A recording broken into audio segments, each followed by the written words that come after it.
To the show, everybody. This is episode number 253 of the Iron Coop Fights movies. This episode is available on iTunes, YouTube, Google Play, and hosted by SoundCloud. Please check out my graphic novel. The ebook is only $2.99. Link in the description. I'm Kier, your host. With me on the show today are my co-hosts Emerson Hey, what's going on? and Everett. Hey, what's up? This week, the team reviews Godfather 2 and 3. I'm going to explain our rating system. On this show, we give the titles that we have watched a rating of win, draw, or loss. A win is a title that we would highly recommend, while a draw is a title we didn't love or recognize others may appreciate. A loss means we do not recommend the title. All right, so what do you guys think about these two movies? So, I would definitely give Godfather 2 a win. So I had heard this, I think from Everett. He would call stuff a Godfather trilogy. The first one is good. The second one is great. The third one is bad. I would always compare like the Spider-Man movies as like the Godfathers of Marvel and stuff like that. And I think you talked about like the Terminator movies. Yeah, also Terminator in that 1, 2, and reference. 3 is the Godfather of that kind of But stuff. so I really liked Godfather 2. It was interesting, Kia, because I had asked you, is it from a book? And you said not really, but it takes some stuff from the book and puts it in. Like we get to see Vito's flashback, like more of his rise to power. Yeah. You good? You hurt your back? Yeah, I pulled a muscle running. I don't Oh, that know. sucks. Well, it's stupid, is what it is. It's fucked. Like I can't do anything from running.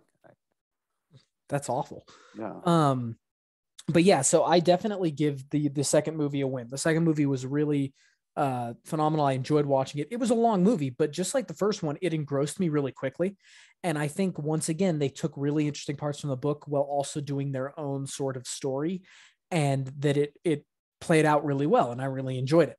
The third one was definitely the opposite for me. I thought the third one was not an enjoyable experience, and it really dragged for me. They try to hit the same beats, I think, as the other two, but they just don't do it well. And can I mention some brief stuff? Spoilers? Yeah, I don't think anyone is Okay. gonna So get spoiled.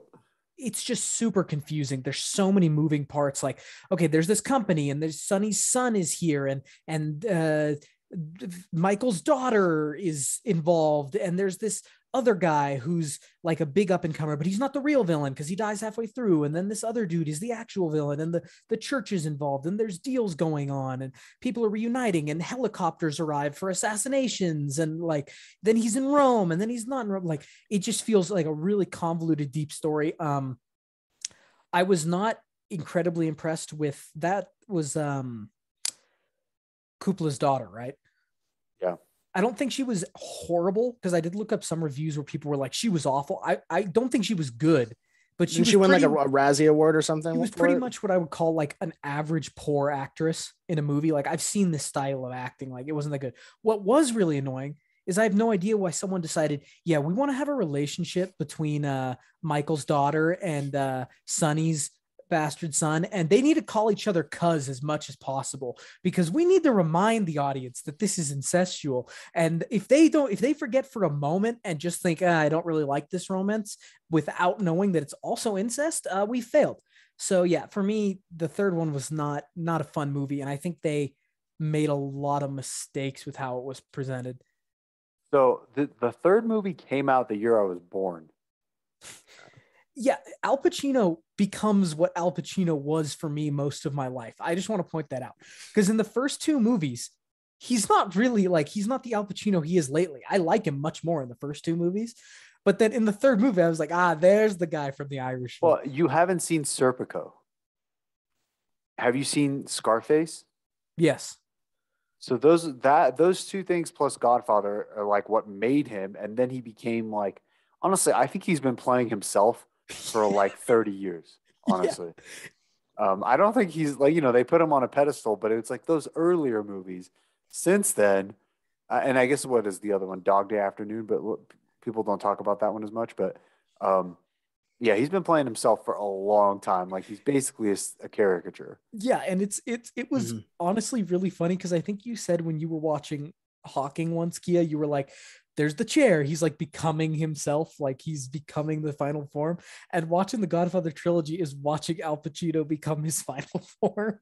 Because in the first two, I was like, this is a different actor. really. Like he's totally different screen presence and method. You can see the age pretty well. And then in the third one though, I'm like, oh my God, I've seen this guy before. That's who we've been watching. Like I knew it was him, but oh man.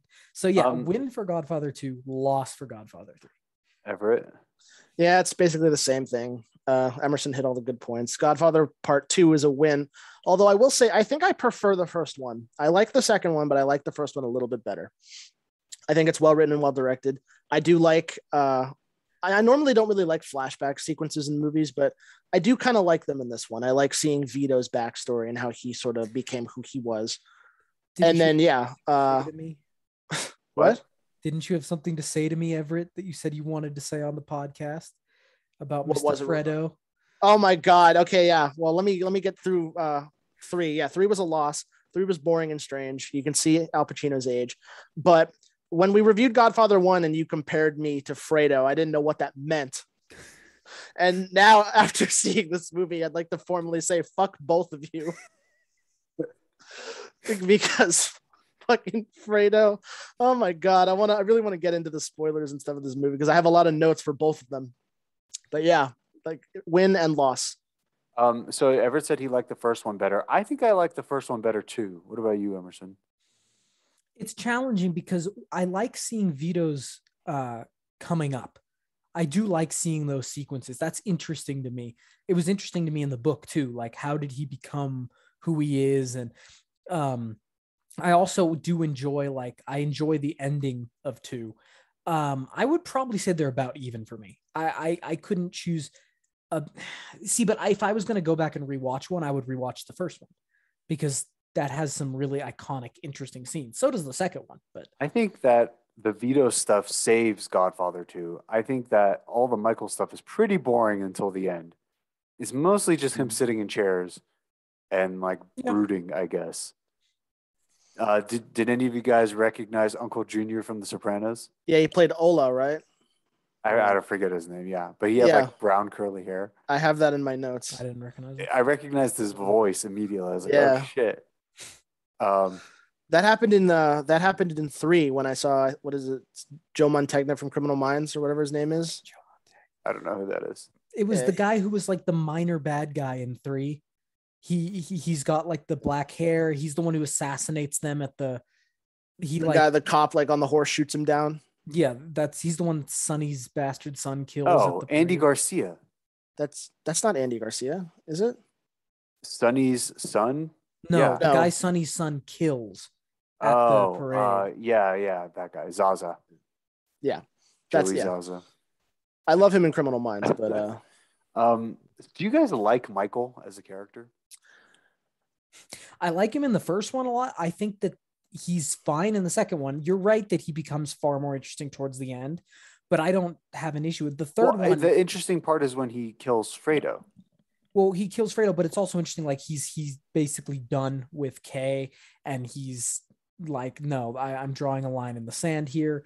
And it's interesting. I like that moment where he almost gets assassinated at the start of 2. And he is freaking. He's like, "Where are they?" They're telling him to get back in. He's like, "I want them alive." That's interesting to me. He's kind of mastered that calm before the storm mentality. When you look at him, when he's not in rage mode, he seems well collected, and his face kind of gives him that illusion of I'm dangerous. But then when he goes nuts, like when you said when he almost gets assassinated, he's in my home, in my room where my wife sleeps and my children play, and he goes nuts. He's a terrifying looking guy. That's someone I'd be scared of. And I think that adds to the character a lot. Just as that malevolent maybe force. It's because I read the book, but he's pitched as he sold, and I wonder if this was intentional. He sold to you in that first book as the next, the Don reincarnated. Yeah, and that is. But he is not him at all. No, but see, the book even says that, which is interesting because you're right. They say at the beginning of the book, the Don already realized there was something there and had basically already marked him out. But then he joined the army and became kind of like a black sheep. Then he comes back and he's the Don reincarnated, he suffered all this. But then at the end, I think there's a point of view from Hagen's point of view where he realizes Michael has weakness. I think it's when he's trying to get what's his name to confess that he killed Sonny. He wants a confession. Yeah, and I'm pretty sure there's a line in the book where he says, where from Hagen's point of view, he says, like the old Don would never have done that. He would never have like let himself be swayed by emotion, the need to prove he's right or something. Yeah, and so Godfather 2 is essentially about, this is what Coppola said. He said that he wanted to tell a story about a father and son at the same age. And one is like the rise of the family, and Michael's is the collapse. Like it's collapsing on his watch. The whole point, like Vito had like he bought the compound that they all live in. Now look at him. Sonny's gone. Michael kills Fredo. His sister is like whoring around with other people because they killed her husband. I don't know what Johnny Fontaine is like, just sort of there in the background. I mean, everything seems to have Tom Hagen's barely in it. Like, I don't know. It seems like Michael he collapsed it. But by the end, he's like wiped out all his enemies again. I know. That's why I think it's not such a good movie, because it's like, I'm like, do you realize the story that you're telling? Like, you're comparing him to Vito, but it's the collapse of the family, and then somehow he wins at the end, and he's supposed to be good. He's a good guy, but he's nowhere near as likable as Vito. He's not as likable, but I took the ending more as like he is ruthless. He's far more ruthless than Vito was, because we see Vito like he kills people, but he's creating a community, like you're saying. He's creating a family, whereas Michael is destroying everything to make sure he's in control, and it ends with him in control. Wasn't that kind of like all the other mobsters that Vito went against and came out on top against? Weren't they all kind of ruthless guys that try to, and like they were all afraid of Vito because he had like maintained connections and power that they couldn't obtain? Yes, but by like, do you mean on his way up or by the end of Godfather 1? Like by the end of Godfather 1, Vito had beaten all of those ruthless mobsters essentially. I mean, not by the end, whatever. Like from the beginning, he was at the top. Mm-hmm. And he did it by being like a person that would make you an offer you couldn't refuse, not like, I'm going to like go to war in the streets every time something goes wrong. Michael seems to be all about like, okay, it's not going to be like straight in the streets, but it is basically going to be like bloodshed. He's going to make you an offer and then the streets. Yeah, and the offer is like, I'm going to take everything you have and you're going to like it. And the guy's like, well, I don't think I like that. He's like, this guy. and then it's like bloodshed in the streets. And I don't know. I just don't think that Michael is anywhere near on the level of Vito. And the Vito scenes were by far more interesting. I agree that they were more interesting, but the thing is, and especially at the beginning, I do think I'm giving a lot of weight to the ending is interesting. Like him killing Fredo, him talking to Kay, that is interesting to me. I liked the flashback to when he says he's joining the army. I liked seeing Sonny again and everybody. You know, Marlon Brando was supposed to be in that scene, but he refused to appear after the way he was treated. So he said that he was coming and then he didn't. So then they rewrote the scene without him. Wow. It's That's odd. star power for you. It's odd. But yeah, I see what you're saying, Kia. But you know, I mean, well, I do agree that Michael's story was weaker. I still enjoyed the movie. Like I was engrossed in the movie throughout. I liked it too, but especially. I think one was better. Yeah, I could see that for sure. But so, what did you guys think of Robert De Niro as young Vito? I think he was good. Yeah, he was excellent. Me and Everett actually talked about this. This was like his first big role. It came out before Taxi Driver. Yeah, it's literally like the credit roles before that Taxi he were Driver. famous for. Yeah, he's not even really famous for this one. Not really. He doesn't seem like the same person. Like similar to what we were saying about Al Pacino. Like he's a different person in this, and I like that. But he's still really good. I will say though, as a little segue, some of the Vito scenes, like the flashbacks, were a little goofy, in my opinion. I know. Like, do you remember when he follows the Don home and he kills him in the doorway? Tanuki, yeah. Yeah, that death scene is one of the most goofy things I've ever seen. I have that. Yeah, For me, it's when hilarious. he's back in Corleone as an adult, and he kills like the guy who killed his father and mother. The old Don. And he stabs him, whatever, and then they run. The guy comes out on like one of the Don's bodyguards comes out and shoots the one guy, and then they very slowly pick up the guy that got shot and like bustle him over and very slowly put him in the car. The dude up there would have reloaded his shotgun by then. You know who that was? That was Don Tomasino, who Michael stayed in his villa. Really? In Godfather 1. Yeah, he gets shot in the leg. Remember, and Don Tomasino have like a cane? Oh yeah, I didn't even He register. even yells. He's like, Tomasino! I didn't even register. The note I had on that scene was when he fires the shotgun, it's like firing an elephant gun. There's like an explosion, and the guy he just falls over. Yeah, those are the Luparas, the mafia gun. Yeah. I like the hearings. I thought those were cool. Oh my God, the subpoena. There's one part, like after he brings his brother in and he starts to like go back on some of the things he said. The guy who's leading the subpoena, he gets really fucking angry. And the line's like, we're going to find out what the hell happened here. I just started laughing just how funny that was because everything just falls apart. Yeah, I really enjoyed the court scenes. There was like the cat and mouse aspect of it that was interesting. See, to me, that's like the Armageddon of mafia. Like the family has fallen that far. It's over. Mm-hmm. As I was watching this, I started thinking, I was like, I almost feel like the show, or there could be a show about a consigliere, like Tom Hagen's job, like not the boss, but Tom Hagen's job. Like the and he's trying to like fight against the worst impulses. And imagine like House of Cards, but like mafia. Yeah, that could be. That could make it. Yeah, but wouldn't that imply that he becomes the Don someday?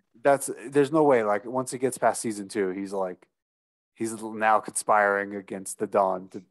Or he becomes the Don. Like he's the counter Don. Like that's how those shows always go. But originally, just having him deal with like the different issues, like each episode, he's like handling something.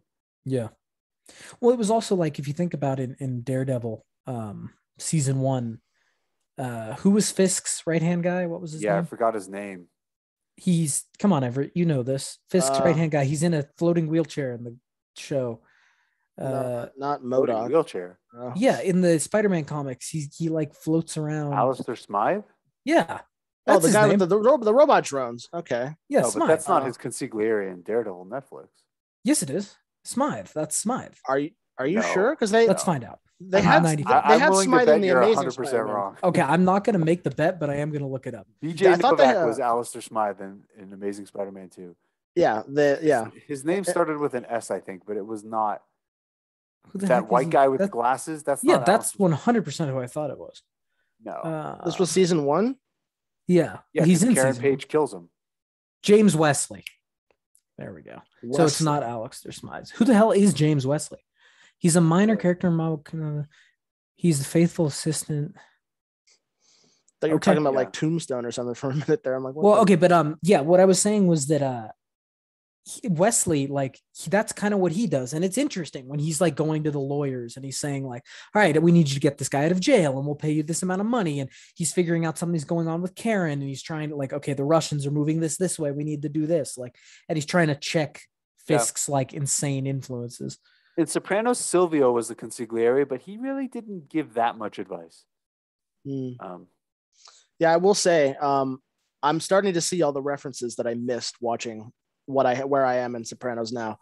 Even like minor things, like from names of people to just the blatant lines that they quote from these movies.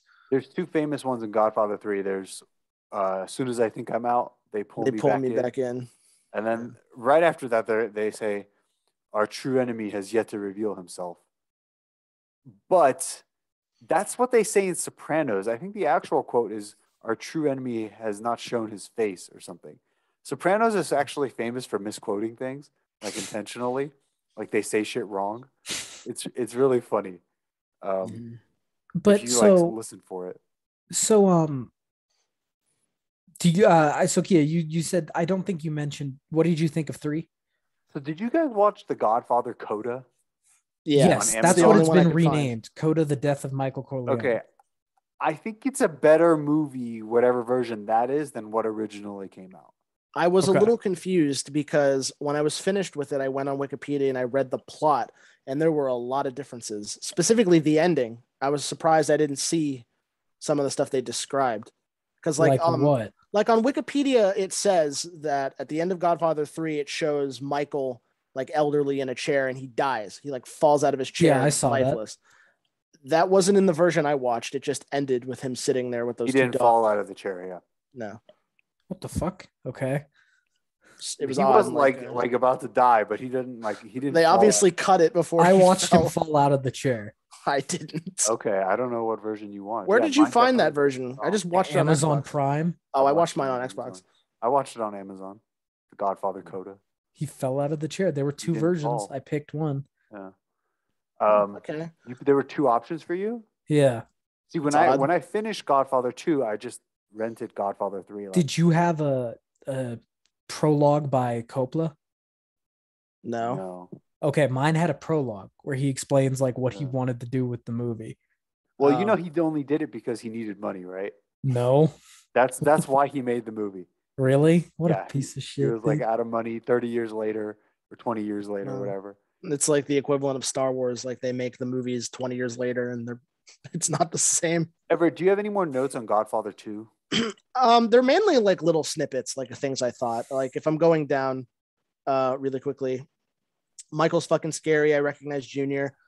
There's a comedy bit that I love where the guy says like, "That's not a real kiss. That's a Godfather 2 Fredo kiss."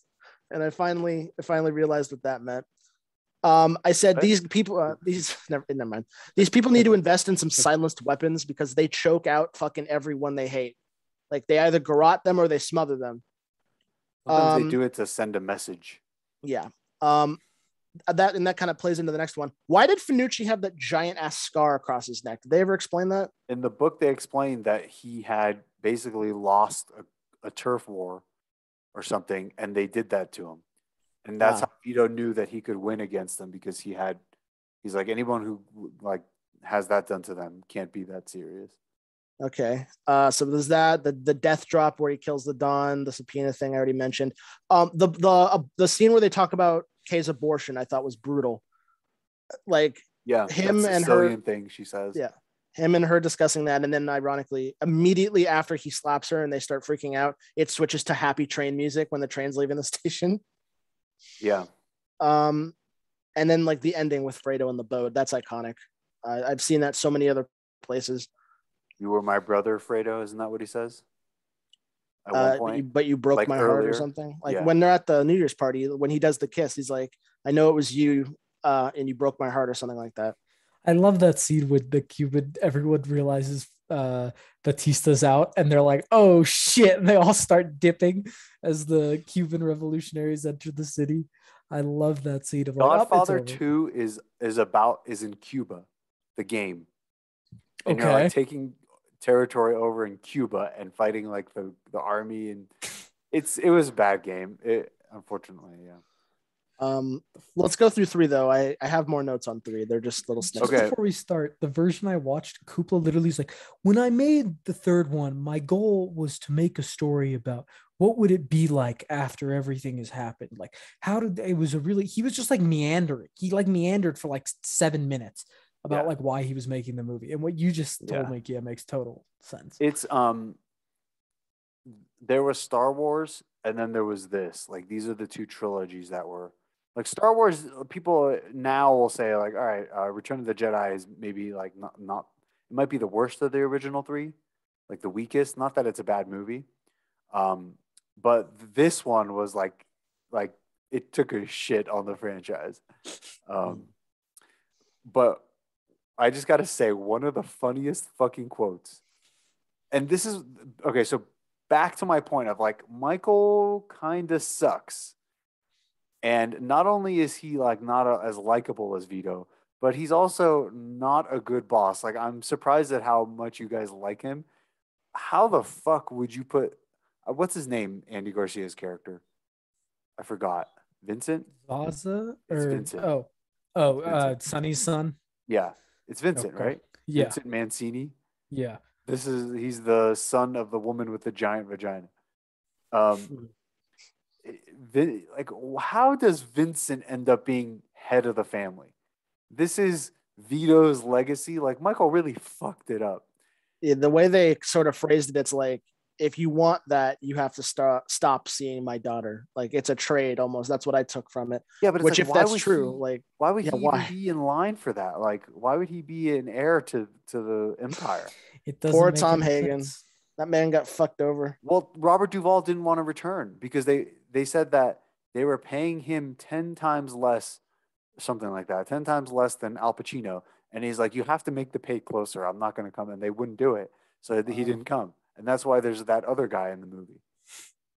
And Robert Duvall's like, I have no regrets. A man dodged a whole artillery strike.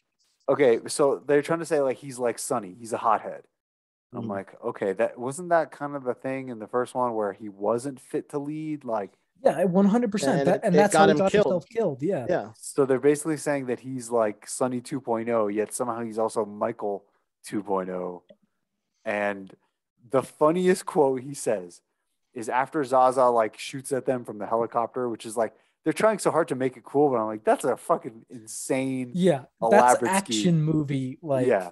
crap. This whole so- movie I felt like I was watching like a Da Vinci Code movie, like with all the shit they had going on with the Vatican and like those action scenes. and I checked out all of that. Like, I Oh couldn't yeah, even so tell did you what I happened. didn't. I don't. Um, It was awful. But what were you saying? The quote?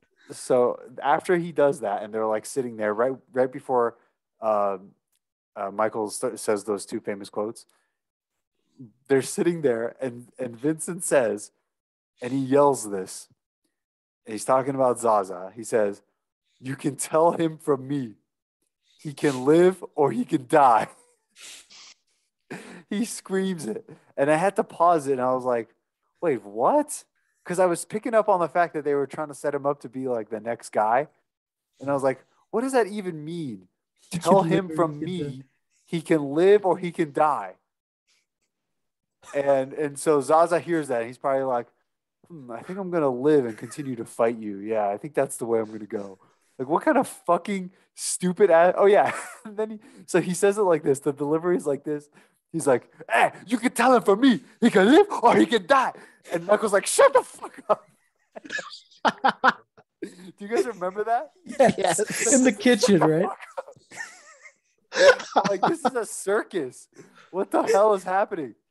This is the guy? When I say I kind of like Michael, I'm going to be honest. I'm mostly referring to it's a combination of the parts I like from 1 and 2 with him and the book. I hate him in 3. In 3, he's awful. To me, 3 shouldn't exist. I feel like Michael in 2 would have killed Vincent for trying to have an incestual relationship with his daughter. Oh, 100% he would. Yeah. And okay, what the fuck was that? Yeah, I don't know. Yeah, I that have was no weird. explanation. I just don't understand. Why? Okay, I understand. Why do they have to be like that? You want to cast your daughter, you want her to be a romantic interest for a main character. Fine. Nepotism, whatever. Why the fuck do they have to say cuz at every opportunity, bro? Yo, cuz, come into my clubhouse, cuz. Let's go into the kitchen together, cuz. Touch your hand, cuz. I put that relationship in the same cringy vein as you guys remember in Transformers 4, where they had the underage relationship and they spent like 10 minutes explaining how it's legal and it's okay. No, I didn't watch that. We reviewed it. It's that it's that level of like, why the fuck is this even in here? Like, I vaguely remember something we like that. reviewed it. He like goes the Romeo and Juliet laws, that shit. Yeah. That's with Mark Wahlberg. We reviewed it. Yeah. I just like, why couldn't Vincent have just been like a guy that was in the family who was dating that would have made made total sense. Who knows? Because they need, I don't know. It's stupid. It's a fan fiction. And it could have been the same thing. Michael could have said, like, I don't want my daughter around you. If you want to be the heir, she's going to be in danger. So you need to choose. Exactly. But it's almost like a fan fiction where someone was like, I want everything to have these weird connotations because it's quote unquote deep. The incest is deep. Are you okay? Yeah, I just threw my computer. Like, imagine for a moment, like, imagine like this is probably shitty, but imagine he's like someone from the family you don't really know who his lineage is, and they fall in love, and at some point, like Al Pacino's like, that's okay, and then like halfway through the movie, you figure out like, oh, he's the illegitimate son of Sonny, and then he's like, well, you can't date her anymore, and that's where I don't even like that he's the son of Sonny, because then they're trying to do this thing where he's like Sonny, but yet somehow he's also like Michael. Or Vito or whatever. Yeah, like, I just don't. What qualifies him? I don't understand. it's like the family is so down in the dumps that like it's almost like Sopranos. Like by the end of Sopranos, there's almost no one left to take over, and you're like Jesus. But you're supposed to think about it like that. Whereas in this one, Vincent is I don't know. I just don't see how they. I don't know. But I was thinking if I was gonna write it myself, what I would do likely is I would have made it more Hollywood. Like I would have made it more like war in the streets. And just made it more fun and have Michael be like instead of doing because he did it twice. He did that. I'm gonna sit there, I'm gonna take their abuse, and I'm gonna quietly brood and plot all their deaths in one swift motion. Yep. We got that twice now. Yes. So the third time, I would like to see him like open war, like reflect on the fact that his empire is crumbling and it's like all out war, and he's like kind of outmatched, and they should probably get exterminated. And like have something to say about the legacy he left behind, because it does seem like the trajectory is that they're trying to show you how much worse he is than Vito. Yeah, and I'm guessing the movie's trying to say at the end that he won some big deal with like that fucking Vatican thing, but I honestly, and I tried really hard to understand it, I don't know what the fuck was going. He was investing in a company called International, which was a hotel, and then he was getting kicked out, and then there was a board. There was like a scam at the end or something. It's all fucking dumb. And then at the end, someone assassinates the Pope. The fucking Pope gets assassinated. Like John Paul I, right? He had like a 30-day. He gets assassinated with poison tea. I don't even know why they did it. When I watched the scene, I didn't even know that was the Pope. When they watched the scene, no, it's not the guy who gets. It's not the guy who gets gunned down in the stairwell. That's a bishop, right? No, I know. Yeah. Yeah. I don't even know. They killed a bunch of people. I didn't. Who cares? I don't know who killed the Pope, why they killed the Pope, and why Michael cared. It's so fucking dumb, dude. Some of those deaths at the end were so fucking hilarious. Yeah, you know what? I got tired of Connie watching fucking what's his name eating that cannoli. That was so funny. Am I supposed to be like, oh shit, and he's second now, he's gonna have a fucking attack, man? I'm like, I don't care. It's literally, we watched like 5 minutes uncut, cut but interspersed, of someone looking through a fucking eyeglass at a dude going. It's fucking stupid. The way he dies is so funny. So funny. Here's the thing that I was thinking about is Vito was done for anyway. And so like that's kind of an interesting thing that I wish they would have pushed onto Michael, is like some acknowledgement of he wasn't going to get into drugs, but drugs is all there was. Yeah, and they actually bring that up again in, is it 3? Yeah, it is 3, because they're talking about Zaza because he takes in people of color.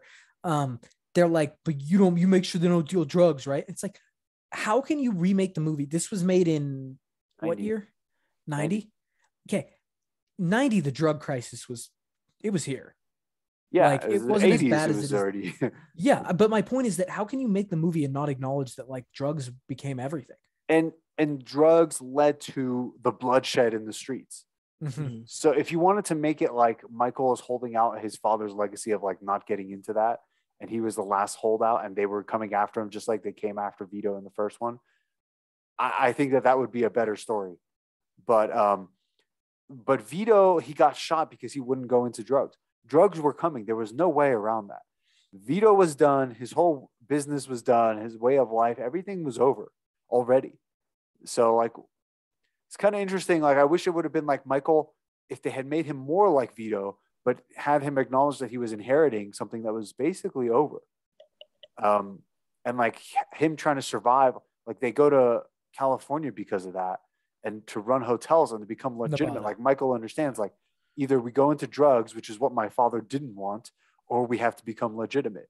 That should be his plan. And it's like, he tries to go legitimate, but he's forced to do like mafia things to win over. And so he can't win. And I feel like a third one would have been him being unable to escape that fact. Yeah, he would be getting just destroyed, but it's fucking... Instead, it's just like a weird church scam. I don't... Yeah, and it's not even...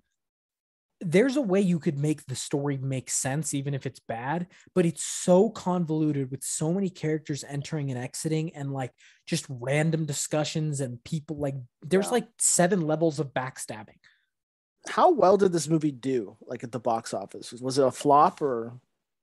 I know the reviews were really bad, and in fact, a lot of people gave it a bad review because of the makeup at the end of the movie. Like a lot of people were like, "Yeah, it didn't look good at the end." And I was like, That's not the There are other primary reasons issue. why that ending was awful, but yeah, but there are people that the people that like these movies are like hung up on weird shit. And I don't mean people like us. I mean people that are like The Godfather is the most amazing movie of all time. Like, and they're from the '90s, and the third one came out. They're like, oh, this movie sucks. Like they're kind of into weirder things. So like the makeup is like a thing they got hung up on. I don't know. I don't know how it did. I think it didn't do well. How do we look that up? Is that a Box Office Mojo thing? well, it should be in the me also Wikipedia. look So up. hold on. Godfather But 3. does Box Office Mojo have? That far back. I don't think it has that far back, but But you should be able to Oh. find some sort of box office. Okay, I found the movie. Domestic opening 6 million. okay. So Budget on was Wikipedia it 54 says the million? budget. Yeah, the budget was 54 million, and its box office was 136 million. So it made money. Okay. I mean, Yeah. okay, by the '90s standards, that's good though, right? Because by now, like, if you don't make over like a couple hundred million, Well, yeah, but these are the end times. Yeah. So, like movie theaters don't exist anymore. Like they're essentially Disney machines or superhero machines. Like, Did you know that fucking Godfather 3 Coda came out in 2020? Mhm. December. is that recent? Yeah, December of 2020, a Oh, re-edit of interesting. Godfather 3, The Godfather Coda, I hadn't even heard about with it. a limited theatrical release, followed by digital in 2021. So this shit like Interesting. just came out. It's kind of weird. Interesting. We were doing we were more than halfway through our podcast by the time that shit got released. Huh. I was looking to see what he'd done, to see if he's done anything interesting. It just edited it a little more. The story still sucks. Like it's like Yeah. Batman versus Superman. Actually, Batman versus Superman was a better improvement, I think, Yes. because that story made sense, but they cut it to fit a certain time, so it didn't make sense. But given the time, it made sense. This is just like, who cares about the fucking church? Yeah, that was For real, weird. dude. The Pope. Ooh, Godfather versus the Pope. Is there a fight of the week, Emerson? Yes, I actually have two variations of the same fight. So, first one, in Godfather 2, Vito is coming up in the small Italian neighborhood. He's not this big force yet, but he's getting power. Kia, if you were in the neighborhood and you had us plus our wider group to call on as your family, do you think you could take on Vito? Take on Vito? Yeah, like you got to stop him before he gets to the top. This is like when he's up and coming in that Italian neighborhood. Okay. So it's you as the boss. You've got us and you're like Trevor, Blake, Cameron, Ian. I wouldn't trust any of those people with anything. Yeah, but that's what you've got. That's as the group. Soon as any money would be made, I feel like a couple of those people would just try to kill me over the money. And I couldn't trust them at all. I really think we would implode before we even did anything. Yeah, but it's like what we do you implode do? anytime we do any type of cooperation with the full group. True. Yeah, we would die. No. But what would you do? That's the group you've got. I would join Vito and turn on all of you, knowing that I would end up dead. I would tell you, maybe I'd give you a day's notice. Hey, I'm switching sides. You're either with me or you're not. After that, we're coming to your house. We're killing everybody. You think I'm staying with the rest of them? You know I'm dipping out the moment that happens. Honestly, it would be better if I joined with Vito anyway. Why should we fight each other? That's fair. Like he's reasonable. He's better at like being a mobster. I'll be like a capo. I don't need to. It's a respectable answer. Okay, so here's the second version. If you had to take down the family in Godfather 3, how would you do it? Take down Michael's family? Yes. Well, it's so weird in that movie. They just they get attacked by a helicopter and then they're just like in their house. I'm like, so the helicopters don't go to your house? I don't know. It seems like they could still kill you. If you're going to buy a helicopter and use it for something like that, at least make sure you get the job done. Like, I'm not going to use it just once. It didn't get shot down. I don't know. They go to Italy And I guess if I was like a rival mobster family, I would just make a deal with some people out there to kill them so they wouldn't see us coming. You know, I think it would be pretty easy because fucking what's his name has diabetes. In the third one, Who, Michael? Michael has diabetes. Oh You yeah, just he go has to like his doctor, he has a and you're stroke, like, right? I've got a cure for diabetes, and he comes in. You just give him some arsenic, and then just leave, and then the rest of them kill each other. So for Roundup, I watched what did I watch? I just watched it yesterday. Oh yeah, I watched a movie called Against the Ice with the guy who plays Jamie Lannister. Okay. And it's the Denmark expedition where like the United States is trying to claim that Is this a recent movie? I feel like I've seen a trailer for this. It's recent on Netflix. Greenland. They said that there was like a river and they were the first to cross it and to prove that there was no river and it was in fact like just a giant piece of land itself. And so then that allowed Denmark to claim it or have full claim over it. And so they're like surviving against the elements. And you know what? It was okay. I was kind of interested. I thought it was going to be a better movie. And it reminded me of why certain Netflix movies, or I guess most Netflix movies, tend to be forgettable. Because it has like a cool premise. It'll put up some high production quality visuals, but then you could sort of see like there's no budget for like there's a CGI polar bear, which is pretty. It's actually pretty decent, all things considered. Okay. Like it's making up for the one in Game of Thrones. It starts off looking pretty real, and then quickly you see like, oh, okay, it's fake. But it's not that bad. Like, but I imagine like most of the budget went to that. And so like the rest of the story is just them kind of like losing their minds in the snow, and it's dragging out, and I'm like, I don't know. Like there's something about the Netflix movies, like they're not quite done, like in terms of writing. It's like missing something. It's like 80% there, and it's missing the last 20% that puts it above. Like, not that there aren't other shitty movies out there that go make it to theaters, but like something about this, I'm like, you had the money, you had the backing, you had the time, but like they pushed it ahead before it was ready. We always say this. It's like there's something with Netflix products. There's something missing, and it's just like a little bit more polish, a little bit better dialogue, a little better and it just brings it down. Yeah. I watched a film called This Land of Mine, which is a German-Danish war movie about. Heard of it? Yeah, it's about the end of World War II, and it was interesting. It's about German soldiers who are basically given to the Danish government at the end of World War II and are forced to clear the landmines that are on the border of their country that the Germans put there. And like they're basically all kids because the only German soldiers who were alive at the end were kids. And like the Danes are basically using them as cannon fodder. And the guy who's in charge, like it's interesting because like the situation in Denmark is fucking awful. They have like no food, and they're not feeding the prisoners, and like they're like people are dying, and like the guy in charge is like kind of realizing like I'm just sending kids to my death, which is like just as fucked up as what the Germans were doing. And then his commanding officers are like, this is what they're here for. And so it's interesting. I don't think it would be worth paying to see it necessarily, but was it a subtitled film? I watched it subtitled. It may have a dubbed film. It's got the same actor from Dark, who plays the main character. If either of you, I don't think either of you have seen Dark. I think that's the show you recommended. Yeah, right? I still think. I think I watched like 2 episodes of it, but it was a long time ago. Okay. I don't remember Dark is like, the way I describe it is it's like German Stranger Things, but instead of it being about like monsters and another universe, it's more about people versus people. And like there's like a murderer going on and a child disappears, and like it's far better than Stranger Things in my opinion. The third season, but it first requires two subtitles also. No, it actually is dubbed. It has a dub in English.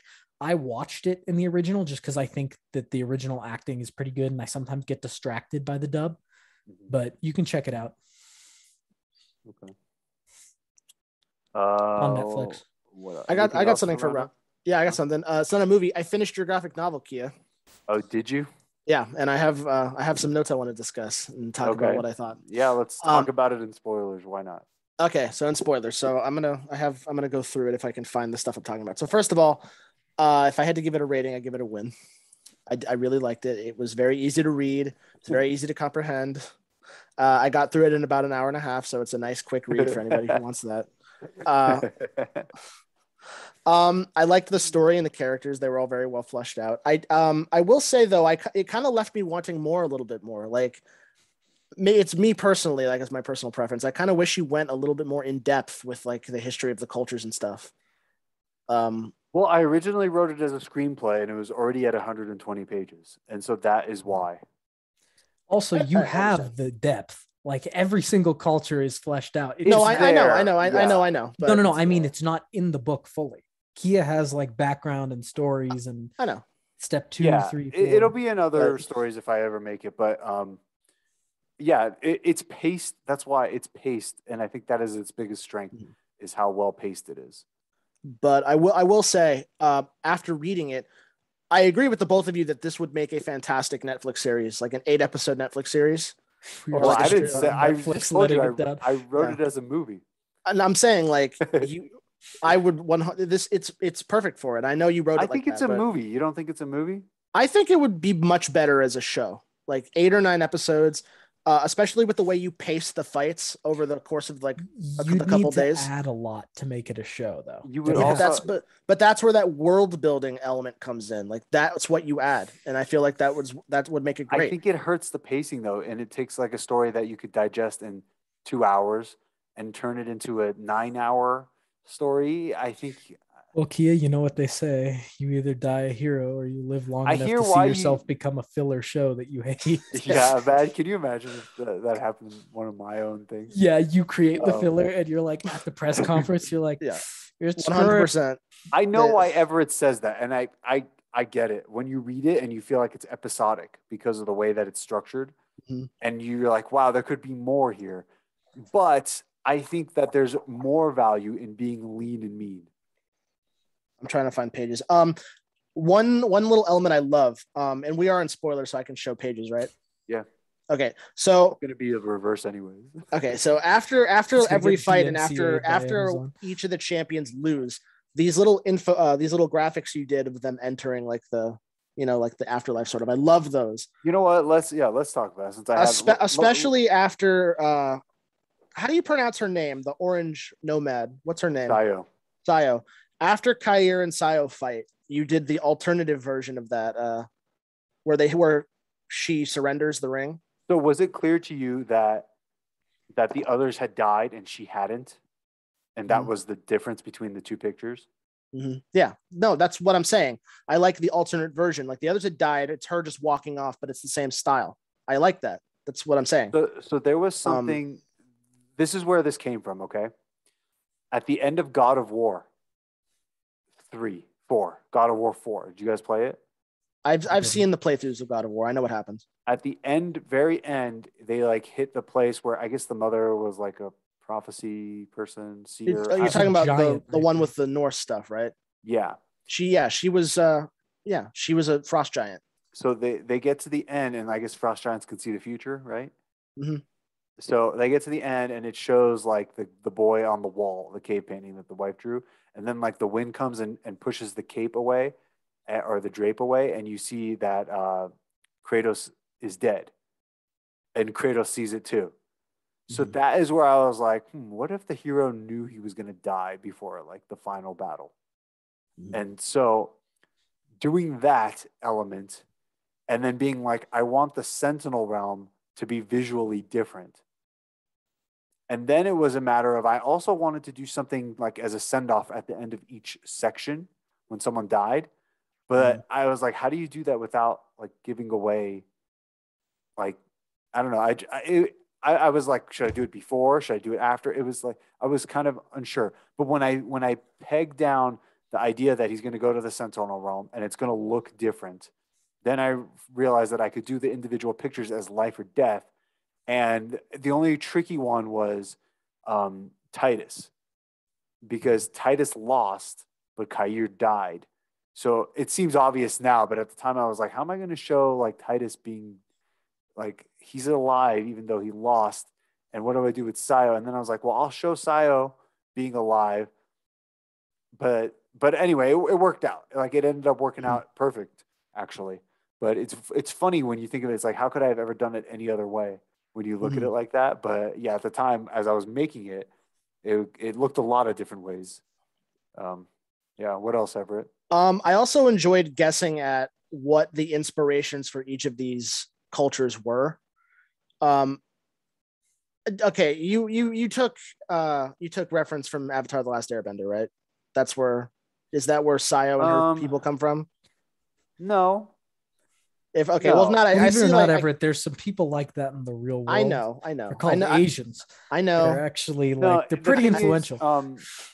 But like you do see the similarities, right, between like Sayo and her coach. Like Aang was like the all powerful one that was kept like secluded until he eventually had to go out and fight. See that similarity, right? I personally, I know what you're saying, but I thought you were going to say that Sayo was like the Fire Nation. No, I was going to say like Sayo and the because isn't the Fire Nation Japanese? In large thematically in a large and way. That's what Gina is Japan. Genins are. They're an island chain. They're very militaristic, focused. She's a ninja. I was thinking more like air stuff. I see it because of the air stuff. Yeah. Which okay, so it seems like yes, Avatar: The Last Airbender, but they're not the ones who really came up with the elemental thing. Yeah. You know, like that's like they did it really well, but that's not. They didn't invent that. No, so I know it's Pokemon. That's what it is. It's what is it like? So I had to add I needed to make it 8 because I wanted it to be an 8-man bracket. But like, so take the elements: fire, water, fire, water, earth, wind, sight. Well, there's flight? lightning. Is that one of them? Flight and sight are 2 of them, right? Sort of. So there's fire, water, and grass, which is earth, which is the same thing as ground. Like I combined a few. Flight is like the ability to like move objects, but also fly. There was also speed, which was the same thing as lightning.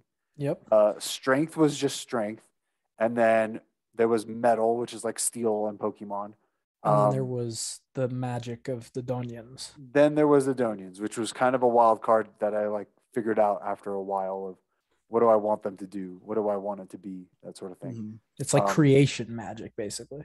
Yeah. At a very high cost. So it's Pokemon, not Avatar. The thing that about the Avatar that I took was, believe it or not, it wasn't the abilities. It was the idea of like the mantle being passed from one person to another. Like the legendary hero that passes down. That's Avatar. So you're talking about like when they pass, like when the Sentinels pass the rings down. Is that what you're referring to? When Kastan dies and Kair becomes the new Gold Lion, and yeah, like it's like his era now of the Sentinel. So that is what that part's from Avatar. Believe it or not, the abilities are from Pokemon. I see it. But there are definitely similarities because there's only so many ways to manipulate like Earth, you know. So it does look like Avatar and water. It's like, yeah, they're just throwing water at each other, that sort of thing. Yeah, I got more notes. One nitpick I'll give you is, and again, this is all personal preference. I forget what page it's on, but I think it's when they're introducing fighters, and it might have been Kair and. I forget who's the Shah's name. I forget his name. It might have been them talking. It might have been them talking, or it might have been Black Eagle and whoever, I forget his mentor's name. When they're talking about Sayo and they're talking about the orange people, and you say fighter and coach, I felt like that like language sort of like doesn't fit in this universe that you've created. If anything, So you're talking about the Barchians, which are the Aztecs. Am I talking about that? Who you specifically say the words fighter and coach. I forget where it is. It's somewhere in here. But my thought process when I read that was I see it. Yeah, because she's like literally she's actually a coach. Mm-hmm. and they choose their leaders based on the best fighter since their queen died. So Right. she's a former Sentinel who's actually coaching him in like hand-to-hand combat. Mm-hmm. The rest are, yeah, you're right, coach. But there is like I don't know the Aztec word for coach. I know what you mean, So but like, because my thought process is like, because she's not a queen, she's not a king, she's not a like she's not. He's the I king. I understand, but like when I think about this, when like in some of the stuff that I've seen and studied on world building, when you imagine like how civilizations like came about, like how basically like how people evolved, like what their customs are, and you come up with the words that like mean different things in different cultures. Like I just feeling like after reading what like 45, 50 pages of this and getting invested in it, it just kind of like that language kind of pulled me out. That's very minor though. You What might else be do I right, have? but see, I used to have a lot of. I tried very hard to make every leader have their own word that Mhm. wasn't just king or something. Problem is, you have to explain what each of those things mean if you're going to use like made up words, essentially. Mhm. Um, so that was one that it's like he's a champion fighter. He's not a king. She's not a queen. She's not a mentor. She's a coach. And like so you see her at the end, she's also coaching like the next stage of fighters. Mhm. Anyway, what else?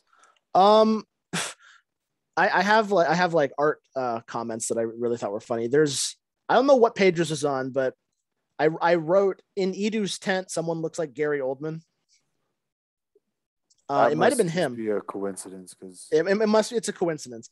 But then the other one is someone looks like Gary Oldman. after it's at the beginning, but the other one was after Sayo surrenders to Kair. Is this the page where someone looks like Gary Oldman?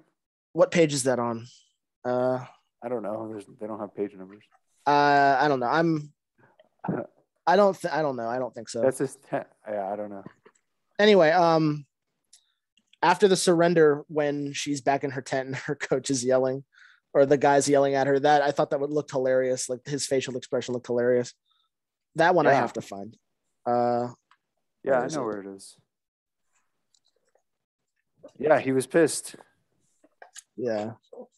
There was Yeah, a lot. here it There was is. like a whole scene of This one. yeah. That looked. You're all frozen. Frozen. Well, I thought that looked hilarious. Well, there was a whole scene where he was like yelling at her, and I was like, I don't really need that. I think I could just show that one panel. It basically says it all. Okay, here I'll move on. Character comment.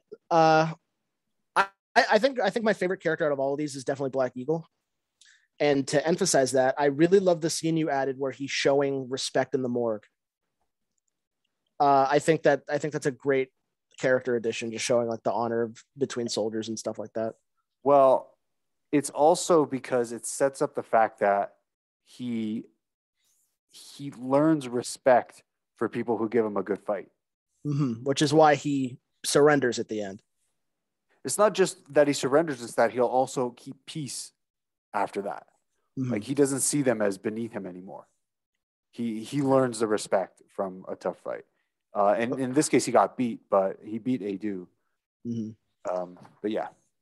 And then my final major note is just the ending in general. I love the ending you crafted. From the battle to the resolution to everything that happens with Kair in the afterlife. I think that's phenomenal. I think that's great. Now, what did you think about how at the end Miranda helps teach him the two things that he's been doing? You mean Okay, so she comes to him and says okay, so since the person we were rooting for is dead, we're going to support you instead of your opponent. And she teaches him his tells. Yeah. Right. Yeah. What did you think about that? Like having been like, oh shit, those panels were there the whole time. Thinking about that now, I think that's great, especially since then you can go back and you can see like, oh wow, they really were there. You didn't know what to look for. Right. I think that's great.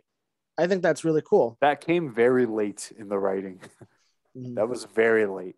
that's another thing that I like about this whole thing is that obviously you and Emerson are both wrestlers, but you can see the inspiration, like,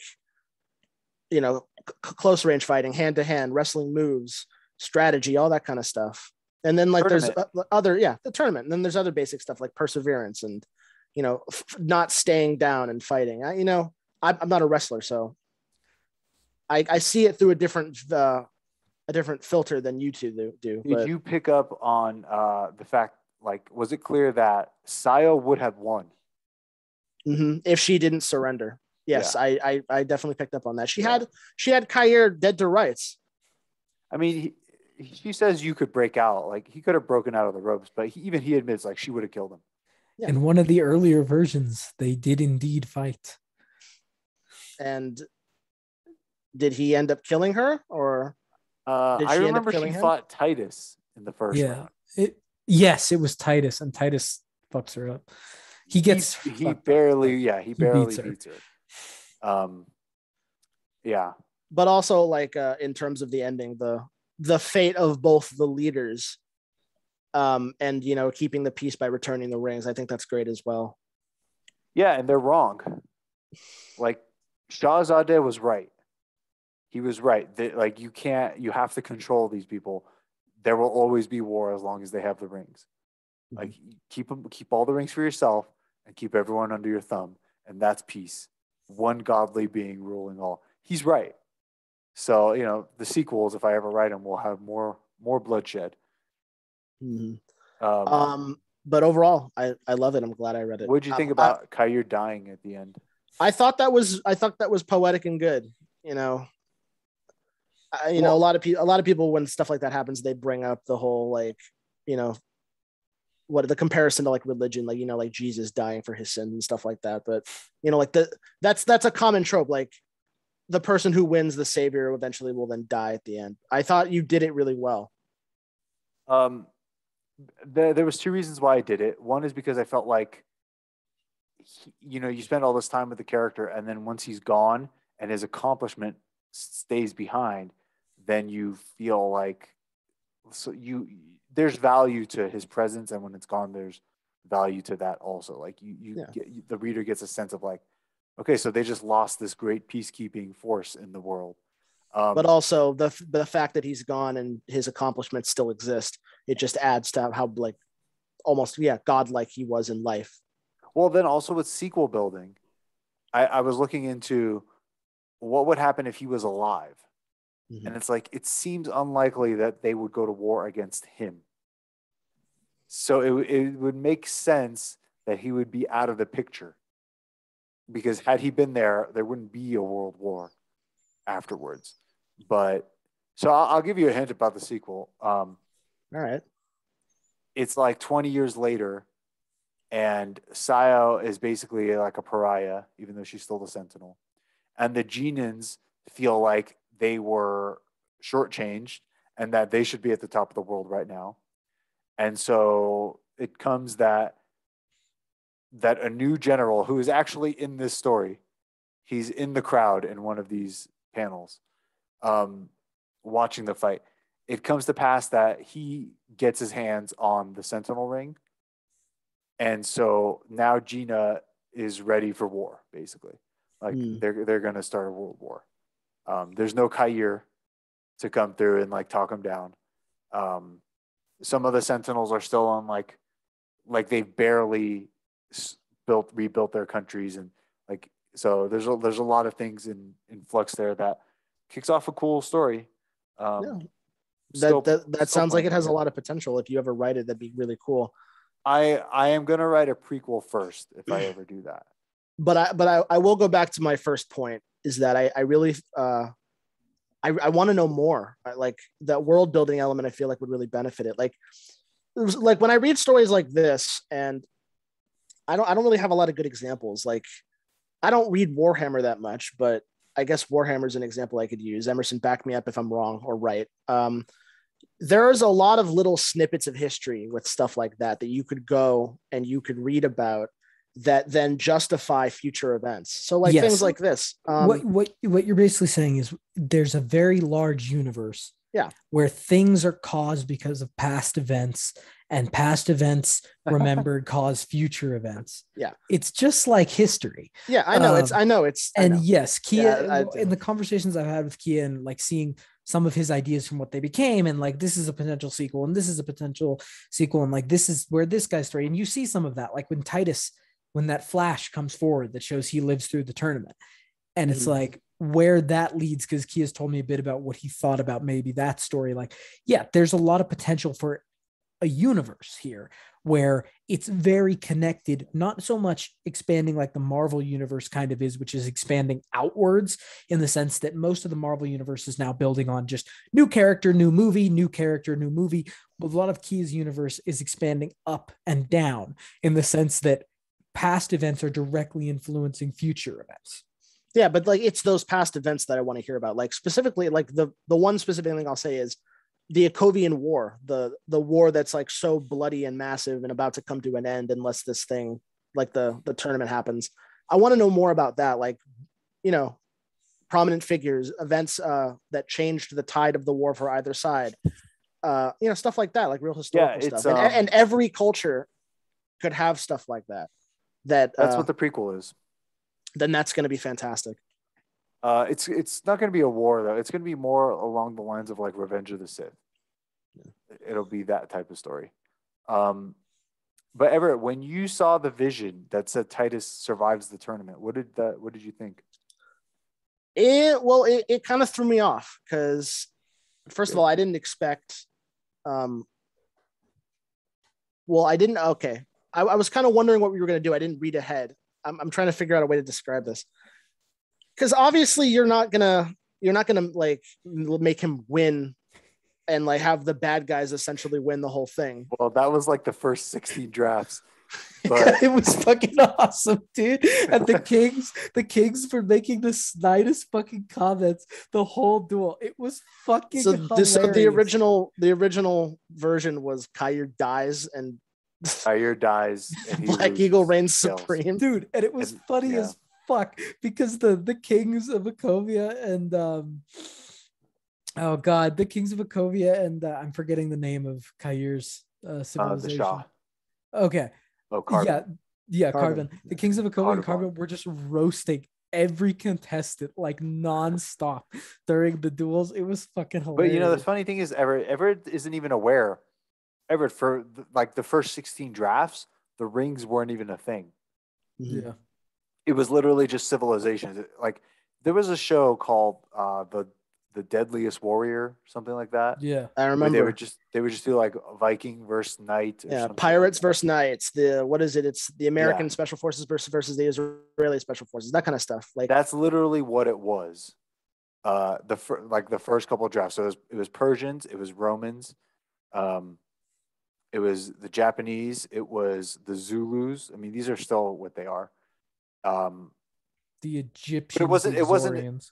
Yeah, it wasn't as nailed down though. It's like it wasn't specifically Romans. It was like European. The Norwegians. Yeah. There was the Vikings. They were always like water people, and then Native Americans. Someone's at my door. 1 sec. And so Emerson said Egyptians, but yeah, there was one slide in here where I saw the Egyptian that he's like holding up the rings. Yeah, that's what I was going to show you. That is my favorite. Like, it's kind of low key, but I think that's the coolest panel. That's why I brought that up. That's memorable. He comes across the picture in the rain. The reason they were Inuits at first, but I really didn't know that much about Inuit culture. Like I tried to look it up, and you know, there's actually kind of not that much really to like say like this is an ancient civilization like in comparison to the others. They didn't really like hold up. But I picked the Egyptians because I feel like the Egyptians have a lot of secrets. I'm back. And that is, you know, a hint to the sequel. Like I felt like there was something very secretive about the Egyptians. So I want to pick up on that. For a long, long time, the Sentinel for the Fossmans, he was anger, and then he turned into wrath, And then right as I was about to make the book, I was like, I changed it to passion.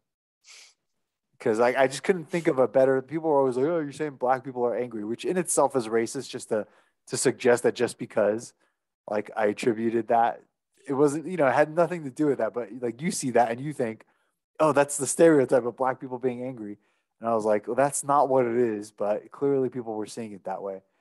And it's like you could tell just by society. Like, I got most people who read that said that to me. Mhm. Slightly less than that was like I made the Asian people like focus that, because that's also racist. Mhm. But it's like proportionate to the amount of like what people care about in terms of racism. Like they always talk about black people. They don't talk so much about like racism against Asians. And it was like the same proportion. Um, and then you look at the rest and it's like, so is it, you want to say like, okay, anger is derogatory. Is being focused like, I don't know. And then like, what about the others? Like, you could almost twist any of them into being like a weird. Well, there was also nobody who was saying like, "Wow, you made the white people like imperialist warmongers." Like, Yeah, the fuck is exactly. that? Because that is a classic stereotype, the evil white empire. And nobody said a fucking word about that. They were all like, "Good, yeah, yeah, down with the white people." And I knew that. I knew like, okay, these are obviously the bad guys. Like people will identify with that right away, like the colonizers and all that. Like totally like slam dunk on that. Easy. Like that's from Star Wars, essentially. Um, Mhm. but yeah, I mean, I think it's cool. Like the hardest one I think to really get a read on was the Barchians. And because even now I'm still kind of unsure, like, are they Aztec or are they Mayan? Like it's kind of, they're similar and different, but like not in the purposes of my story. So like that was a tricky thing. Um yeah, I don't know what else to say about it. I mean, One I second, I will be right back. the two other things I had to say was one, if you ever find a chance to get this cover graphic turned into like a poster, like a movie poster, do it and sell it because I'd buy that instantly. I'd put that on my wall. I mean, Because I can send you the link. yeah, I mean, Not the link. I could send you the file. there's a store out where I live that makes these giant foam cores that like for posters and stuff that I'd turn this into a foam core. I'd hang it on Oh my yeah. wall. Yeah, if I could send you one, I will. Just send me the link. And then the other thing I'd say is, as I do with my own writing, like kind of back to the world building thing. Like I'll send you some links to podcasts and stuff that I listen to, or some panels that I listen to that talk about like, like the creation of a civilization. Because for me specifically, I'm fascinated by that because the stuff that I do and I try to write is more sci-fi esque, like alien races and stuff like that. And when you think about making a civilization like that, you really have to go in depth about their evolution. Like what kind of beings are they? What they grow up on? Were they hunters? Were they gatherers? What kind of planet atmosphere did they have? What kind of flora did they have? It all has to do with how they eventually evolve as a species. And then that's where customs, languages, traditions, all these things flow into how these people became who they are. And that kind of shit just fascinates me. Just Yeah. like that web of like bit to bit to bit that you can go in depth for these things. Yeah, that stuff is there. I didn't cram it into this one because I knew like I just wanted to sell people on the idea of the world. Of course. I think I managed that. You I you just did a great job. Thank you.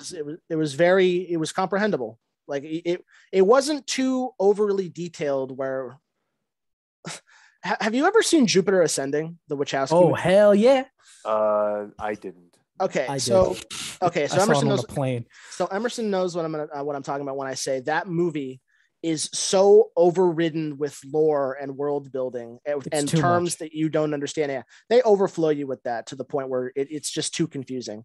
But then there are other stories where it's too bare bones, like it's point A to point B. There's no sustenance to it. I'm assuming based on context, we're talking about like world building. Or... Well, we talk about world building. I'm just as my end statement. I'm saying that he did a really good job balancing um, the aspect of world building with bare bones writing.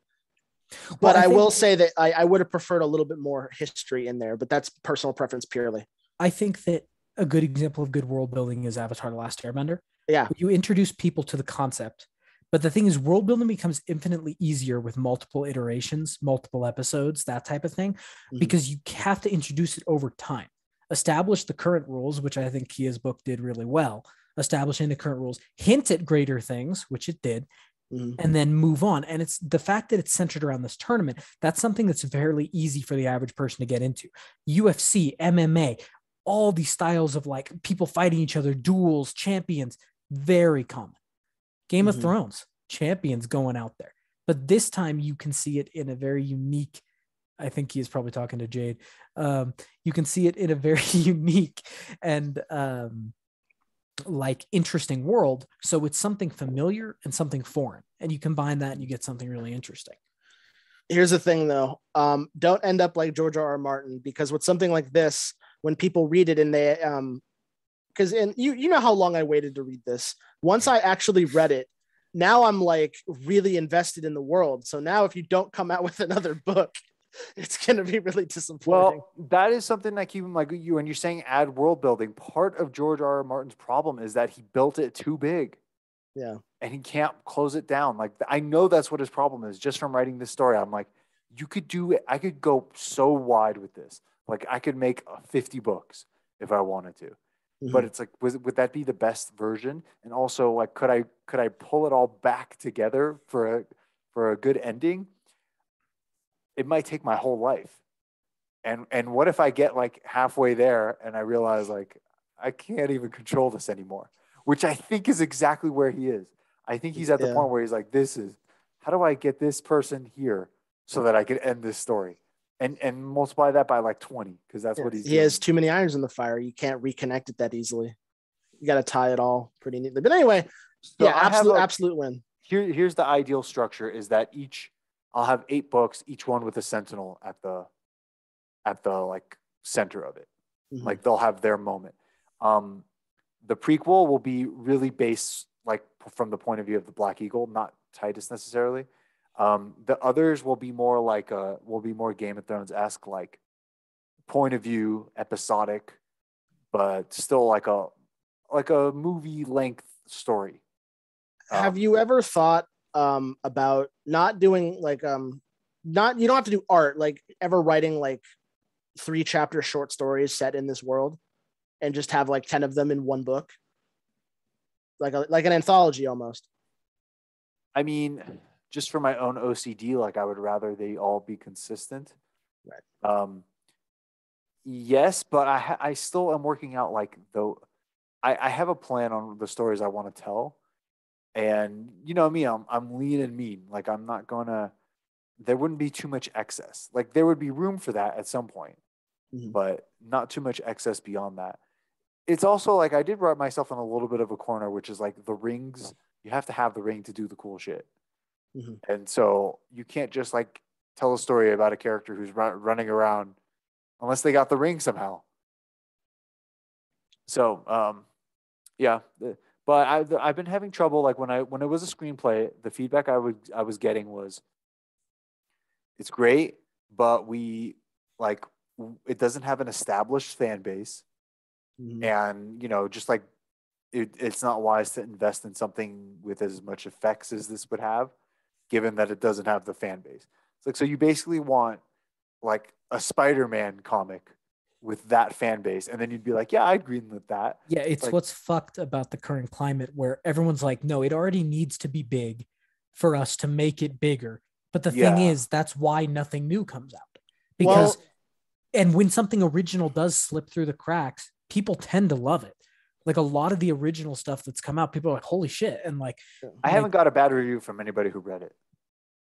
You also have the other shitty alternative, which is you could really get it out there and some company or some studio really likes it, buys the rights to make something with it, and then just sits on it for the next 20 years. Yeah, or they butcher it. Or they butcher it. That's back to what Emerson said earlier. Imagine like they call you in to like organize a deal. We've turned it into a 24 episode, 1 hour long each episode season. And you're like, what?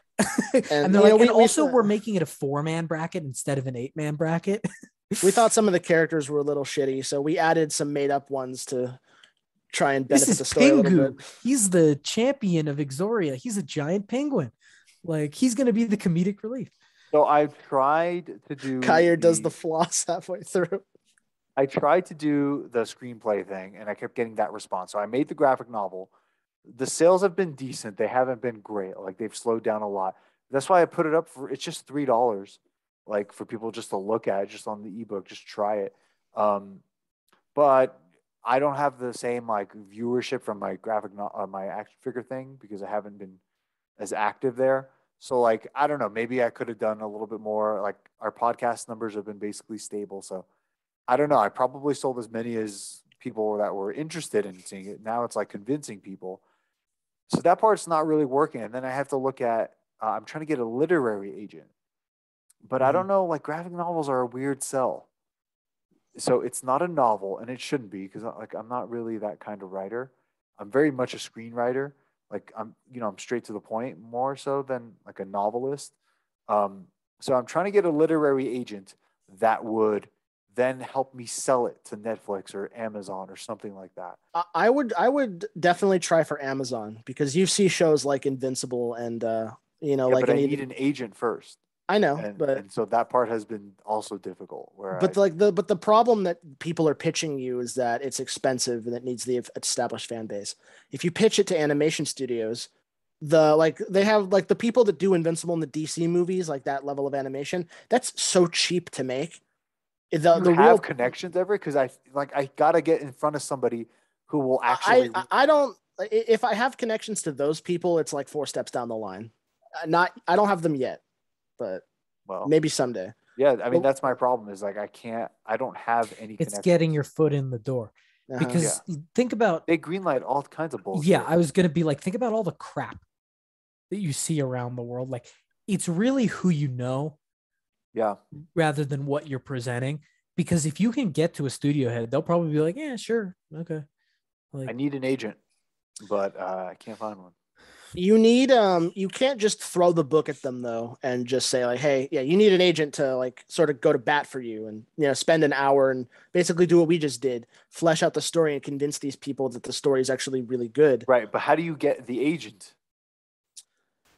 I mean, I don't have experience with literary agents. I have more Well, experience with any other agent, shit. But like any agent is the problem with the literary agent is I think they have to sell the book to be adapted. Um, mhm. but you could also just get an agent for the screenplay. Either way, because I have both. The problem is I don't know them, so I am doing like I'm filling out queries all the time, and I'm getting rejected like rejection letters like all the time, which is that's how it is.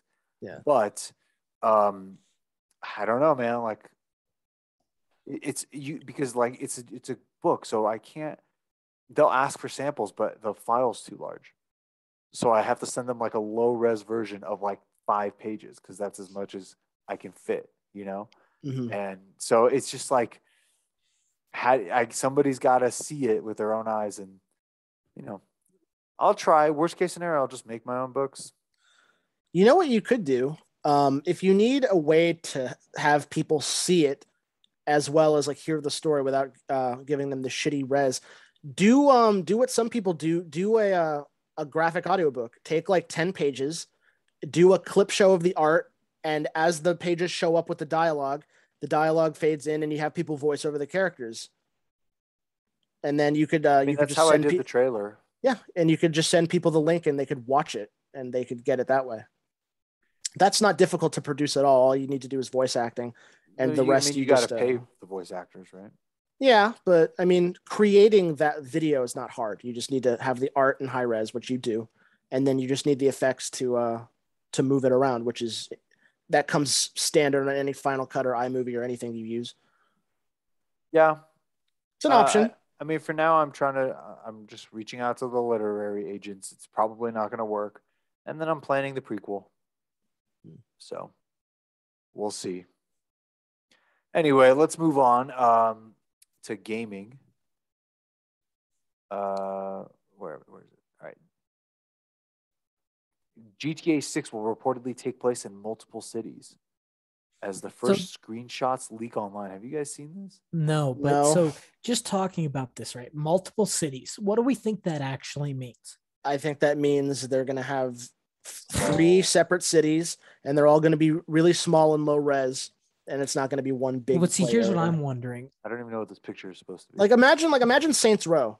Imagine the map on Saints Row, but like 2 times smaller. This looks like you see. But my concern is like, there's a couple ways they can go about it. One is having 3 different actual cities on a giant Urban map. America. What is this? The something of Hollywood. Florida. I don't. A localization. What's Yogo? I don't fucking know. But so imagine, if you will, like imagine like combining the current GTA 5 map with like GTA, what was it? San Andreas, Vice and City. like it's just a really big map and you drive north. The other option is it's like an airport where you like teleport between cities. So like imagine like you're in this city, you go to the airport, you teleport to like Grand Theft Auto 4. Okay. Right. Okay. I mean, possibly inspired by the near American suburbs of Hollywood. Is this Portuguese? It might be, yeah. At this point, I don't really trust GTA to come out with a quality product that's going to last, because they've been bumming off GTA Online for over almost 10 years now. Red Dead Redemption 2 was a good story, but then they basically like cut all support for it. Now what they're going to do is they're going to create a few months. I have been confirmed this image from the location in game possibly is inspired near the American suburb in the vicinity of Hollywood, Florida. Cities. Hollywood, Florida.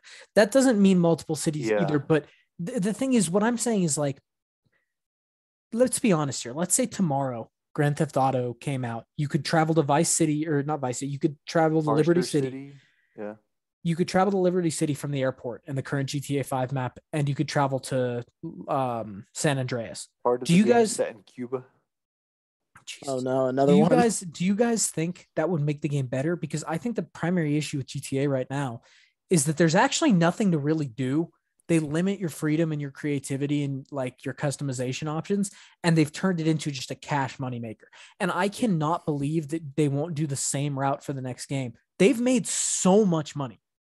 Yeah, like, I don't think that it's even like, I'm not excited. There's almost nothing to get excited for in terms of Xbox. PS5. I'm telling you, I don't trust Rockstar anymore, because Emerson, think about what they did. The only way you could do that with what you're describing was with a mod on PC that Rockstar basically tried to shut down. They tried to shut it down because they didn't want it to happen. They then billed that they were doing a map increase in GTA normally, and it was so unbelievably small and gated to one specific activity that you had to pay for and spend money on. I don't think it's garbage. It's garbage. Especially now, because think that game came out before the Battle Pass fiasco, before any of the real pay to win shit started to explode. Now they're probably building this game with all of those mechanics in mind, and it's just gonna overtake the entire thing. Yeah, it could be. And then just before we end gaming completely, so me and Everett, Blake, and Trevor have been playing modded Black Ops 3 on Steam. It has workshop support, which is crazy because very few Call of Duties have ever had workshop support, which means people can post their custom mods. So we've been playing it, and it's actually surprisingly fun. The amount of just random crap you can play, any map you can think of in the world with any weapon you can think of in the world, any game mode. It brings back the excitedness of zombies from about 10 years ago. Like, it's definitely way better than anything they published themselves. So there's another thing for gaming that I don't have a lot of news on, but I'll have more next week, is that Lego Star Wars: The Skywalker Saga came out. I heard that's a good game. I hear it's good too. I hear it's very expansive, and I own it. I haven't had the chance to play it. Right. I own it. I'm going to hopefully get some time to play it this week when I have more time, but I hear it's good, and I'm excited for that. Okay. Yeah, I want to get that, but I'll wait till it's cheaper. Mm-hmm. This Nick Cage movie coming out next week, apparently is not bad. Okay, cool. Fast and Furious 10 adds Captain Marvel and the Marvel star Brie Larson. Cool. Whatever. Jesus. This Fantastic Beasts: The Secrets of Dumbledore have a post-credits scene. Anything having to do with this movie? No, it does not. Now. Anything having to do with this movie is tainted. Percy Jackson and the Olympians. Disney Plus reveals who will play the title character. Did you guys know that it was? Yeah, that's been in development for like 3 years. I didn't even remember that. They're doing it. Walker It's a Disney production. Scobell from the Adam Project. Wait a I minute. don't know who that Hold is. on. Do you guys know him? No. It's the kid who's in the movie with Ryan Reynolds. That's who's playing Percy Jackson. What's the Adam Project? I don't even remember. It was a movie on Netflix. It was really not that good. It's the Ryan. That's Ryan Reynolds as a kid, and Ryan Reynolds is from the future. If he's playing Percy Jackson, that doesn't look that bad. Whatever. I mean, I'm sure the show's going to be cringeworthy. yeah, you know what? I'm sure, but Is it supposed to the come hair's out? all wrong. Who cares? I don't know if we know yet when it's supposed to come out. Yeah, I'm not seeing it. Okay. Thor: Love and Thunder. Closer look at action figure reveals. yeah, the trailer hasn't come out, has it? The rumor is next Monday. I feel like they've been saying that for like a month. Yeah. Ooh, I like that look of Star-Lord. Yeah, I guess. Why? What do you like about it? I'm a big fan of like the little details and stuff like that, like his arm pauldrons and the, with the whatever the strap he's wearing. I like that kind of stuff. That What I about don't this? like. Oh no. No. Groot? I mean he's no older than when we last saw him. That's true. Jane Thor. So does she become blonde or was she already blonde? I don't remember. She had blonde. she had brunette hair, but So she's gonna be blonde when she transforms. she doesn't look awful, I guess. No, but this is gonna be weird. Yeah, this is going to be strange. I mean, I have an Asgardian cabinet. I'd probably buy her just to finish it. I'm not, but I'm glad I did what I did with Thor when I did, because I'm not ever buying that figure. I bet you that the head sculpt on this one will be better than the one on like the blue suit, making people want to buy both. I'm glad I have a definitive version of Thor that I'm not getting rid of for now. I think the helmet looks terrible. And I think that the gold chainmail also looks terrible. I prefer the silver or black. That those are complementary colors. That just looks like weird. He looks like Nova in like some weird fucked up way. Yeah. Valkyrie. They don't have a figure of her, do they? I'd buy her if they made one. Her name is King Valkyrie. We don't even know what her actual name is. She was a Valkyrie. Yeah. She's not Valkyrie. She is now. It's fucked. Just I don't know. King Valkyrie. Gore here. I think we have a better picture of Gore. So this is like the first reveals that we've seen about Gore. So here's like another look at this stuff. This one looked weird. Why does he look like one of those aliens from Prometheus? I don't know. Really weird look. I don't like the way Thor looks at all. That's a waste of a design. I don't like. There's other pictures where he doesn't have the chainmail and he doesn't have the helmet, and I think he looks fine. How much do you want to bet with the one? Okay, Ravager like Thor. Yeah, I know he does. He looks like the albino priest from Da Vinci Code. So he's called Ravager Thor. How much do you want to bet Thor, they're gonna pull a joke? I'll bet in like the first 30 minutes of the movie of them like still fighting over the captaincy of the ship, and now he starts to look like Star-Lord. They're gonna bring that up, and What it's do you so guys lazy. think about this? I don't think it looks that good. I'm gonna be honest. Well, his face is okay, but he just looks boring. I like the sword. The sword just looks like a sword. The Necroblade doesn't it look a lot cooler. I mean, I always thought that the Necro blades were what Hela used because they were like Necro swords.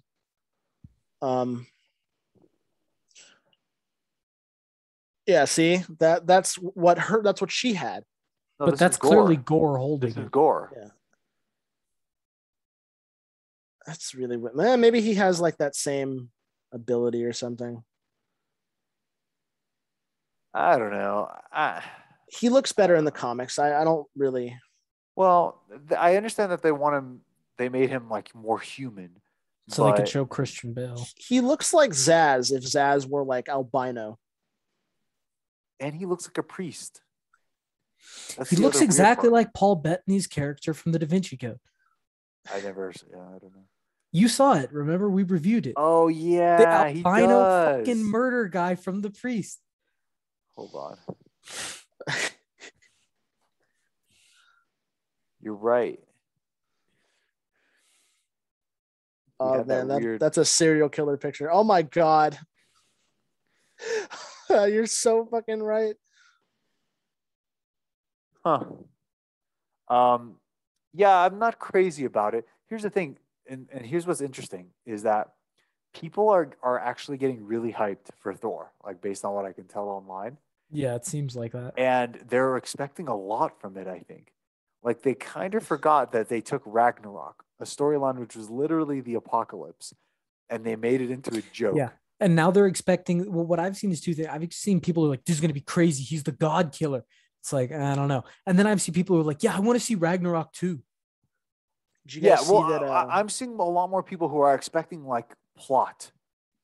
And I'm like, they're like, I don't know. Does he look scary enough? And I was like, you understand that gore is going to be funny, right? Like, you understand what the movie is going to be? Like, there's no plot, there's no stakes, there's no substance.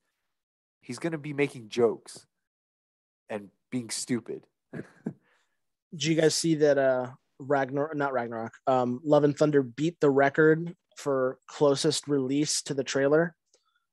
Yeah, that's always a good sign, by the way, when they can't even cut a cohesive trailer in time. It's like 80 or something, 80 something days away and the trailer hasn't come out. That's what the problem is that they don't have a cohesive plot and they don't know how to cut a trailer around it because there's probably not enough like action that's not spoilers. So they're like, how do we convey that there's going to be like balls to the wall action when nothing happens until the end of the movie? You're going to see. I can already tell I'm not going to like that movie, but I mean, don't have that attitude, but like, I have zero expectations, so I'm probably going to give it a draw. Like, you go in too high and it's going to disappoint you. You go in too low and you're going to end up being like, it wasn't as bad as I thought it was. But I'm putting it on the same level as Ragnarok, because Ragnarok was the last Thor movie to come out. So that's a huge disappointment. That's the level I'm holding it to. Ragnarok kind of broke something in me, I think. I think we know. Like, going in being like, holy shit, it's the fucking Viking apocalypse. This is going to be badass. Rumors of Thanos in there. I'm like, oh my God, this is going to be like world ending, literally. And it was fucking comedy the whole time. Like, Hulk is a baby. Like, I don't know. It's trash. It's the whole thing is just. All right. Every Sony Marvel movie ranked according to Rotten Tomatoes, including the rotten in green Morbius. Fucking lies. Oh, Morbius is at the bottom. Wow, this is idiotic. Morbius has 16%. Uninspired effects, really? They're like the most unique out of everything they come out with. See, here's the thing though, like uninspired effects. There's a lot of Marvel stuff that has uninspired effects. But that's what I'm saying. The performances and the nonsensical story. Nonsensical story. This is the same. Well, don't compare these to the MCU because these are only the Sony movies. But right? it's like you could see the bias. It's equal to MCU. Yeah, it's a fucking bias. They're just trashing on it because it's fun to trash on things, even though this is about equal to the best, like to the average MCU stuff lately, and it's better than a lot of the Sony crap they've put out. They'll say this movie's uninspired, and then they'll praise Shang-Chi. Let's compare to Shang-Chi. Like, did Shang-Chi have amazing effects? No, it was worse and way less interesting to watch than this. How about had a giant dragon? I'd say the acting was equal. Yeah, only like Tony Leung or whatever his name is was the dad. Oh yeah, I felt like only he had like actual charisma on the screen. The rest of them were just like cardboard idiots. Yeah. Borderline nonsensical story. I mean, no, Shang-Chi's not borderline. Yeah, Shang-Chi had a nonsensical story. A dreary mess and a vain attempt to make Shang-Chi happen. I get it. It is exactly that. You guys get it because it's a vampire movie. This is They're putting Venom, Venom 2. 2 should be Well, sitting it's there not an instead. opinion. It's just based on the. I understand, but Yeah. this is to prove Rotten Tomatoes is idiotic. Venom it is. 2 should It be is, sitting yeah. here instead. Venom 2 should have been I don't know number how 10. Venom 2 is higher, honestly. Venom 2 It's should be got to be number 10. next. Yeah, let's see. Oh, okay. You know what? No, this is better than Venom 2. This is better than Venom 2. Everything we've seen so far is I better used than to Venom fucking 2. hate this movie. Morbius and Venom 1 are better than Venom This 2. is Amazing Spider-Man 2 for people listening. All right, there's Venom 2. There it is. That should have been number 10. That should have been the worst by far. 7, really? Yeah. This should have been 10. What should have been 9? Morbius? No, I think Morbius. I think Venom, really. I liked Morbius more than It Venom. could be Venom or Morbius. Is this including the Raimi Spider-Man movies? I have no idea. I assume, yeah. I guess it is. Spider-Man 3 is not that bad. This should at least be a little. I mean, considering there's 6 movies left and they're going to do Into the Spider-Verse, Spider-Man 1 and 2, I think it's Spider-Man. Amazing Okay. Spider-Man. Okay. I'll bet you Spider-Man 1, 2, and Into the Spider-Verse are the top 3. I think Amazing Spider-Man 2 is better than the first one. The Lizard sucks. Yeah, the first one is pretty bad. The second one had a better design. Okay. Tie. Spider-Man.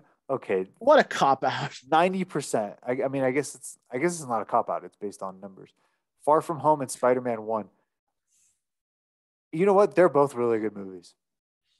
Sure. Okay. wait, they're going to put a Homecoming above it then. Civil War. They're counting. Okay, that but doesn't count. that's not a Sony movie, bro. What the Every bullshit? Sony Marvel movie. That doesn't count. Interesting. It's only a Sony character. Yeah, that's weird that that's in there. It's my favorite movie, but we'll skip. We'll leave that out. Homecoming is better. Did you guys like Homecoming more than Far From Home? I think I No. like Far From Home better. Far From I Home like is Far better. From Home better. Spider-Man 2 Another tie. is Why didn't you tied just say with top 15? No Way Home. I like them both a lot. I think I prefer Spider-Man 2, but I like them both a lot. Okay, I will say that I think No Way Home has kind of lost a little Okay, bit of its so luster. Number 1 is It's Spider-Verse. because of the disjointed plot. They haven't put Spider-Man 2 yet.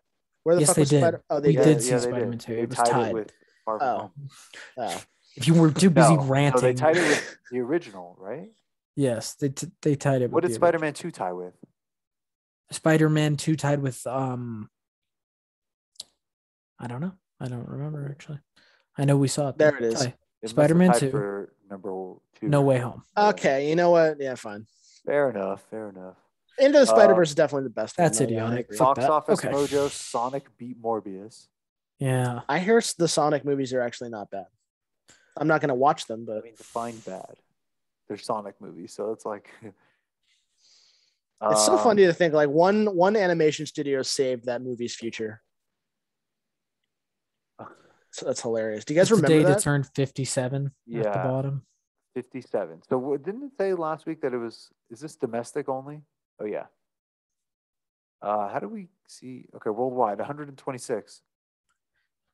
All right, but so what did Sonic do worldwide? 141 first weekend. Yeah, Sonic kicked its ass. Lost City. Did it beat? Yeah, okay. It's outperformed Lost City, which it was ranked beneath before. Ambulance. Are you guys gonna ever see this? 31 billion. I am gonna see this, just not in theaters. I'm not. I'm never going to I'll watch never this pay movie. for this. I'm also gonna watch Moonfall when it's free. What did the Batman make? Oh, wow. Almost to $1 million. I don't think it's gonna get to $1 million though. A billion? A you mean? I mean, billion? $1 billion, yeah. No, it probably won't. Okay, so are we doing Fantastic Beasts next week? Yes. Yeah. 100% yes. I guess we have we to have complete to. the meme. Yeah, we have to complete the meme. All right, But- Everett, do you got a game? Nah, man. I haven't had the time to make them yet. Jesus. All right, so I know it's been a until while. next week. Hey, did your dad read the book? He's halfway through it. I stole the book from him, but he thinks it's great so far. I don't believe you when you say halfway. I know that. He I know froze it's a on the meme. screen is really funny. Right? That was some Will Smith talking. I'm gonna assume he'll have it done in the next 2 weeks, just because of we don't have a lot of time. But I'll tell you what he thinks when he finishes it. All right. I'll see you guys next week for Fantastic Beasts and the Crimes of Dumbledore. See ya. See ya.